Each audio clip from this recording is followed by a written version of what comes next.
Hello friends, welcome to my channel Sushant Chess Boys. Today we are at the next topic and we are going to continue with yet another indicator of attack.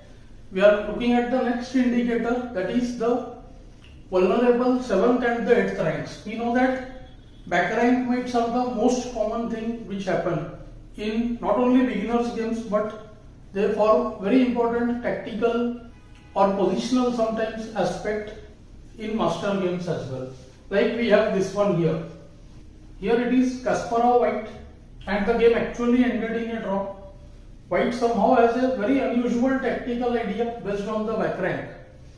White here in fact offered a draw, but here there is a very nice and a very instructive long line actually which we see. The point is, see, the d4 point is attacked and last move rook b5 intends to attack b1. What is happening? We cannot take d4 right now because of rook b1 check. So white can use the interface of rook b5 when it looks like after bishop e3 there is nothing much in the position, because you take on e3, he takes on b5, the game becomes level. But there is a very serious tactical point. The back rank is weak. We see the black rook is guarding the back rank. White has a very unusual tactic here. Let's see what. Rook takes b5. Bishop e3 forced, otherwise the bishop would be lost. And here rook d8. The move rook d8 is a good move in itself, but the main point is that after rook takes d8, many feel that rook b8 and white wins, but rook b8 is not correct. The point is that after rook b8 there would be bishop f2 check, and if king f2 then queen d4 and the rook gets supported. In fact, the rook takes the rook also. So it would not be good, and after bf2 if king f1 there will be qd1 check supporting rook. If king g2 then queen takes, queen would be checked. So this would be losing for white actually. But the problem is rook d5, and now after bishop takes f2 simply king takes f2, and we see that there is no queen check which helps to protect the rook. So this position is losing out here. Queen cannot even defend the rook on d8. So white wins. So we may well wonder where is the forced line.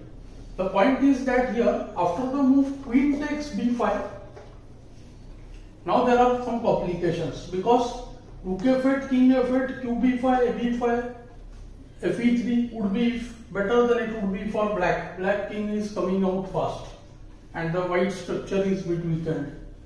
But the problem is here comes the move qd6. f8 rook is attacked, the back rank is weak, and black has to resort to some tactical means only here. So the tactical line we will see, the forced one, is the move bishop f2. It should be noted that after re8, queen e7, bishop f2 check,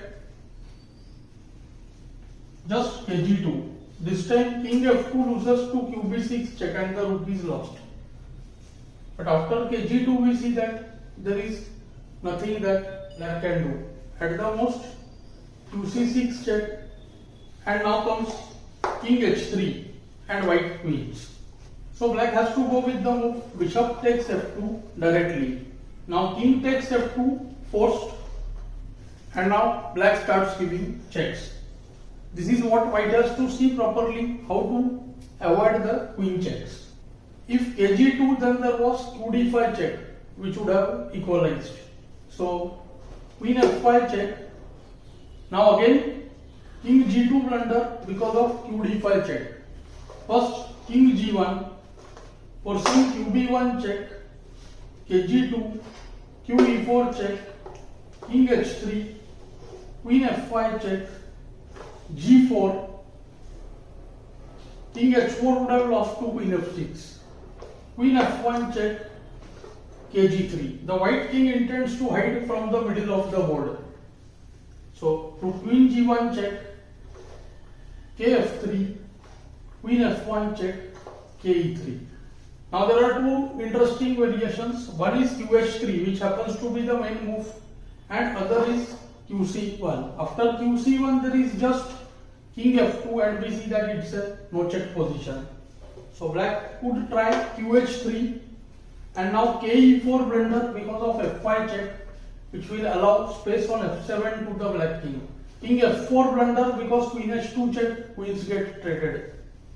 King has to choose between d2 and d4. If kd2, then also qx6 check followed by g6. The f8 rook gets defended, although white can equalize after rook f8, queen a6. kd4 good move. Queen takes g4 check, and now there are 2 points. If king goes to c5, qg5, so that way king c3. Now comes queen h3 check, king b2, and we see that it has become a no check position and white wins. The rook on f8 has to be given up, either playing the move h6 or h5. So we can say that it was a game with serious implications of the back rank, which white also had to see how to avoid the black queen checks. I hope you are finding these lessons useful and instructive. Thanks for your time.